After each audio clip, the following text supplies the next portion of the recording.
जय हरी मित्रांनो, तर आजचा आपला 5वा दिवस चालू झाला आहे आणि सकाळी आपण आज जरा लवकर उठलेलो 4:30ला, पण मोबाईलला चार्जिंग वगैरे नव्हती त्यामुळे व्हिडिओ नाही काढला सकाळी. आता इथे मागे दुकान बघताय तिथे चार्जिंगला लावलेला. सो आता इथून आपण एक अर्धा तासात निघूया. कीर्तन वगैरे संपत आले, आता सगळे नाश्ता वगैरे करतील आणि मग थोड्या वेळाने निघूया. आज मी तर काय नाश्ता करणार नाही कारण आज पण उपवास आहे. तयारी सुरू झाली. उपीट शिल्लक आहे, कुणाला घ्यायचं असेल तर त्या ठिकाणी जाऊन नाश्ता घ्यायचा.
गाड्या फायनली आपण मळगंगा माता मंदिराच्या इथून निघालो आहे, जे निघोज गावामध्ये होतं आणि आता चाललो आहे आपल्या पुढच्या वाटेला.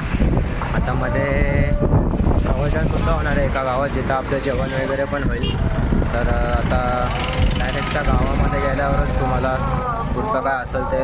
Malganga milk and agro products private limited, जी की दुधाची कंपनी आहे आणि प्रोडक्टचं यांचं नाव आहे कन्हैया.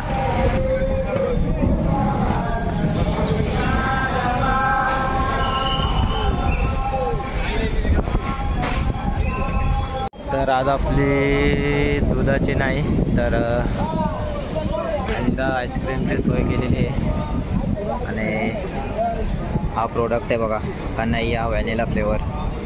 तर आता पहिल्याला आपण खाऊन बघूया कशी आहे.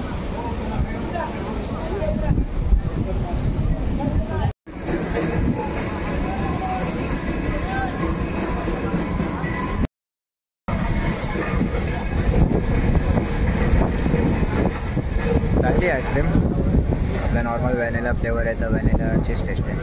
अमूलसारखीच आहे प्रोडक्ट, चांगला आहे, अमूलसारखीच टेस्ट असेल. तर आता आपण इथून कन्हैया डेअरी फार्ममधून आईस्क्रीम वगैरे खाऊन निघालो आहे पुढच्या वाटेला. आणि ॲक्च्युली त्यांच्या आईस्क्रीम खूप खूप चांगली होती. त्यांच्या बाकीचे पण बरेच प्रोडक्ट्स आहेत. आता विचारायला एवढा टाईम भेटला नाही कारण आम्हाला पण पुढे निघायचं होतं, उशीर होतो नाही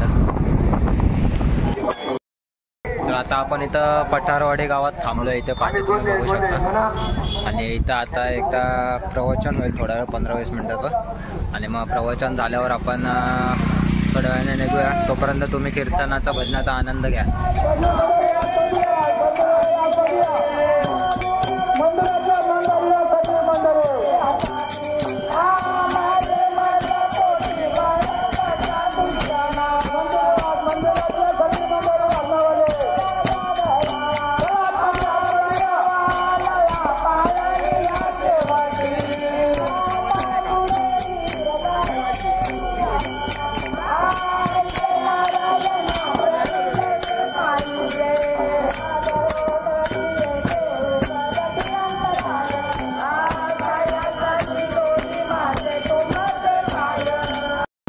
आपण पठारवाडीतून निघालो आहे.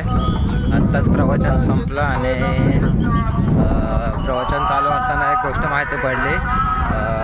वारीमध्ये एक मुलगा आहे जो 10वीला होता पण त्याचा 11वीमध्ये ॲडमिशन नाही झालं. सो त्याचं आता वर्ष जवळजवळ व्हायलाच गेलं आहे. पण वेळ आहे त्याच्याकडं म्हणून तो आता दिंडीला चालत चालला आहे ओतूरपासून, म्हणजे पहिल्यापासूनच.